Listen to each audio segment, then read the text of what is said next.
بعد إبراهيم موسى وعيسى ونبينا صلى الله عليه وآله إلى يومنا هذا نجد أنه الكفر يعني تغطية الحقائق، التزييف، الإنكار المباشر للحقائق الصارخة، والتكبر والبطش والظلم هو سمات الذين واجهوا الأنبياء صلوات الله وسلامه عليهم. الذين واجهوا النبي وأهل البيت عليهم السلام ورثوا تلك الصفات، حتى أن الله عز وجل يقول أتواصوا به، شو وارثين نفس الكلام.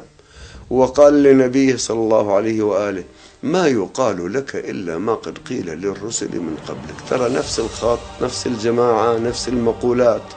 وفي عصرنا أيضا إذا نظرنا إلى الوضع العالمي نجد أن تغطية الحقائق والتزييف والبطش والظلم والعناد والإصرار على الباطل نفسها التي ورثوها. أنتم تصدوننا عن حق الله، عن بيت إبراهيم والعرب أجمعين. الله أكبر، الله أكبر، الله أكبر. إذا جردت الأشخاص الذين وقفوا في وجه رسول الله صلى الله عليه وآله عن أمورهم الشخصية تجدهم نفسهم الذين قتلوا الزهراء سلام الله عليها، نفسهم الذين قتلوا الحسين عليه السلام، نفسهم الذين واجهوا الأئمة، نفسهم. جرد عن خصوصياته. احموا رسول الله.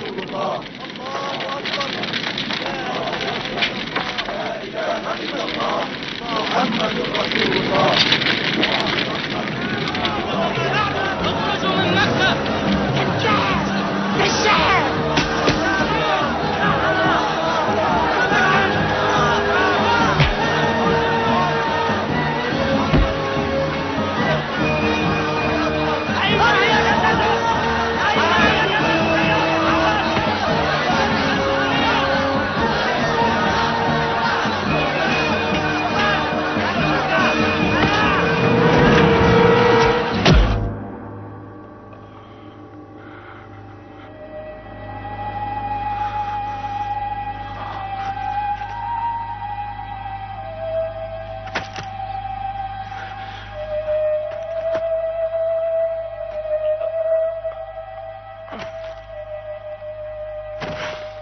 استشهد حمزة. حمزة، هل تسمعني؟ أنا هند بنت عتبة، بنت عتبة أم معاوية بن أبي سفيان قاتل الإمام الحسن عليه السلام، وجدة يزيد بن معاوية قاتل الإمام الحسين عليه السلام. هل يكفيني موتك؟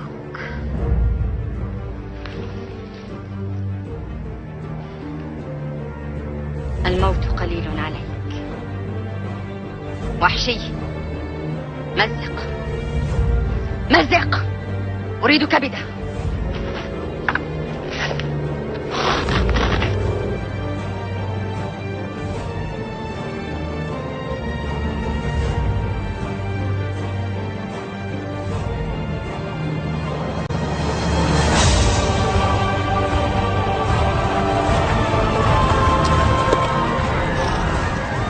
جئت دون الحسين. أين تركت الحسين وكيف تركته؟ وحسينا وأبدا وحسينا وحسينا وحسينا. أعلمكم يا أبا الحسين، أعلمكم أعلمكم.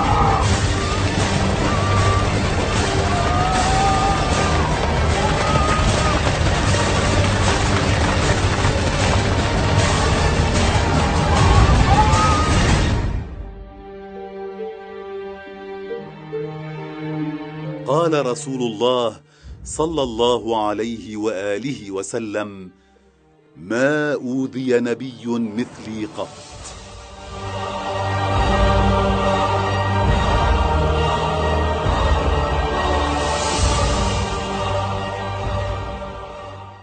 بسم الله الرحمن الرحيم. إنما يريد الله ليذهب عنكم الرجس أهل البيت ويطهركم تطهيرا.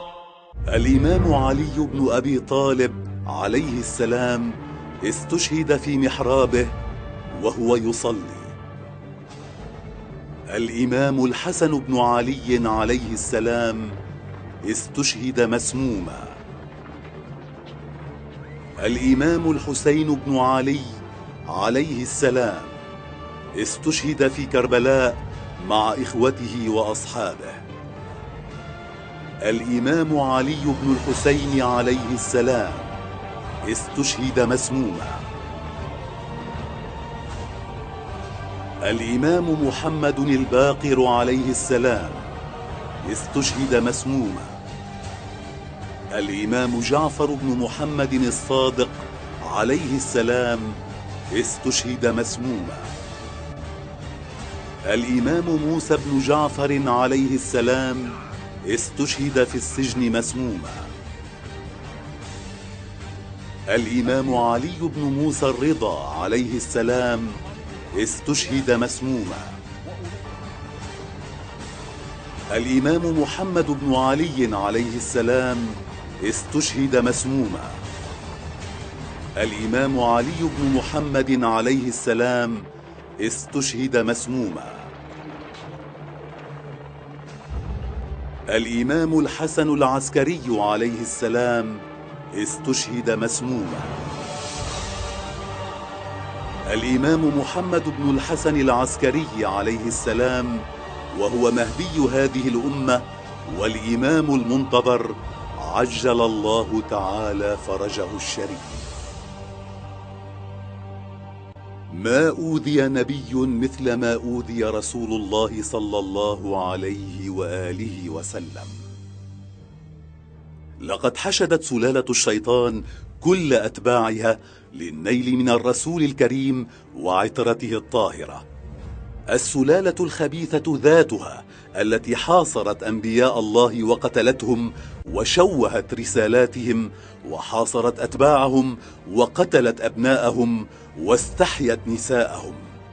إنها السلالة الشيطانية ذاتها التي آذت رسول الله صلى الله عليه وآله وسلم وقتلت عترته وأهل بيته الذين أمر الله باتباعهم على لسان رسوله الكريم: إني تارك فيكم الثقلين ما إن تمسكتم بهما لن تضلوا بعدي أبدا، كتاب الله وعترتي أهل بيتي. هي السلالة الخبيثة نفسها التي تعمل بإيحاء من دجالها الأعور المنتظر، والله أوكل هزيمتها على يد المنقذ المهدي عجل الله تعالى فرجه الشريف. يريدون أن يطفئوا نور الله بأفواههم ويأبى الله إلا أن يتم نوره ولو كره الكافرون. إنها الراية التي أعزها الله تعالى والسلالة الطاهرة التي جعل منها منقذ البشرية الإمام المهدي عجل الله تعالى فرجه الشريف. تأملوا آيات الله التي ينتصر بها لرسوله الكريم. مهما أخفيت الحقيقة عن الناس فإن الله تعالى يجعل ظهورها حجة لا يمكن إنكارها. تابعوا فيلم الحقيقة المطلقة لتكتشفوا الحقيقة بأنفسكم. References to Muhammad in the Bible as a prophet, they absolutely have no relation to the prophet of Muhammad, nor prophesy his coming. Muhammad is not mentioned in the Old Testament. Muhammad is not mentioned anywhere from Genesis to Revelation.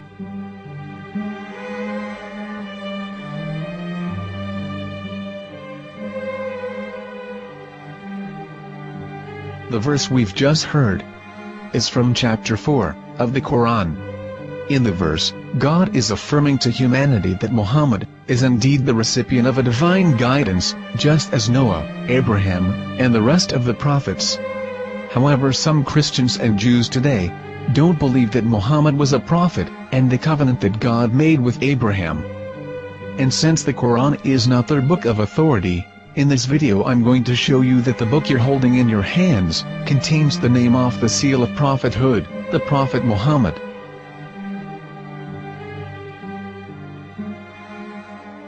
As known, the Old Testament was preserved in the Hebrew language.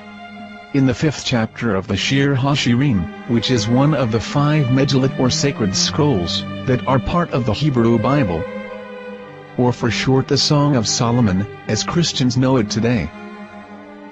That chapter is discussing someone. Jews will say it is discussing Solomon, while Christians will say it is discussing Jesus. Considering this is the Songs of Solomon, it would seem logical that it is discussing Solomon.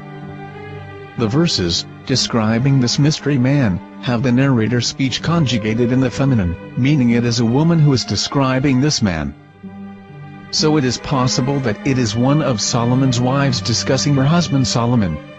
However, Christians assert that Jesus is being discussed, and that the chapter is describing a man who was not yet alive at that point. A prophecy.